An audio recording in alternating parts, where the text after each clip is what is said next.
যে মূলগুলো অনেক সুন্দর, টার্নিংগুলো দেখতে কি সুন্দর দেখা যায়। হয়তো ক্যামেরার কারণে আমার মোবাইলের ক্যামেরাটা তো স্পষ্ট না, দেখতে অত সুন্দর দেখা যায় না, তবে যার আপনারা মোবাইলের ক্যামেরাতে যা দেখবেন তার থেকে বেশি সুন্দর খালি চোখে যদি দেখতে পারেন। খালি চোখে দেখাটাই আমি মনে করি সবচেয়ে উত্তম। তবে আমি যেরকম বাসা থেকে এসে ভিডিওটা করলাম আপনাদের কাছে শেয়ার করলাম, আমরা আপনাদেরকে উৎসাহ করার জন্য, দেওয়ার জন্য যে আপনারা কোনো সময় একবার বাসা থেকে বের হয়ে ঘুরতে বের হতে যেতে পারেন।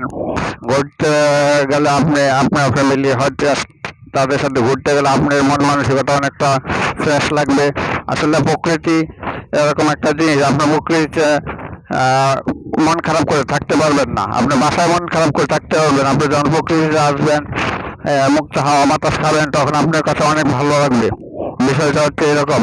তা আসলেই সবসময় চেষ্টা করবেন একটু ভালো থাকার জন্য। ভালো থাকতে গেলে আপনার বাসা থেকে বের করতে হবে অবশ্যই। শুধু বাসা থেকে বের হলেও না, আপনার বাসা থেকে বের হয়ে বিভিন্ন সুন্দর সুন্দর সুন্দর জায়গা যেতে হবে, জায়গাগুলো দেখতে হবে। ঠিক আছে, মানুষের সাথে মিশতে হবে। দেখেন রাস্তাগুলো কি সুন্দর। আপনি যদি বাসা থেকে বাসায় বসে থাকতে হয়, সব রাস্তাঘাট এইসব এলাকার মানুষ আসলে আমরা চিনতে পারতাম না। আর এই এলাকায় আসছি আমরা, এই যে আসছি ঘুরতেছি, সুন্দর দেখি, অনেক সুন্দর রাস্তাটা দেখতেছি। দেখেন আপনার বাড়ি আসতে পারতেছে, বাড়িগুলো অনেক সুন্দর হবে অবশ্যই।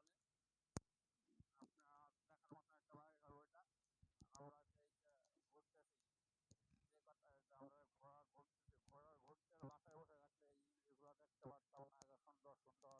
আসলে মহান আল্লাহ তাআলা যে কত সুন্দর করে পৃথিবীটাকে সাজিয়ে রেখেছেন, একমাত্র বাসা থেকে বের হলে, ঘুরতে বের হলেই বোঝা যায়। পাহাড় পর্বত, নদী নালা, খাল বিল, পশু পাখি, বড় সাইকেল সবকিছুই মানুষ দিয়ে রাখছে মানুষের, মহান আল্লাহ তাআলা দিয়ে রাখছেন মানুষের উপকারের জন্যই।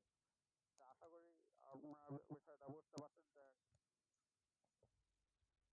এখন আমরা মোটামুটি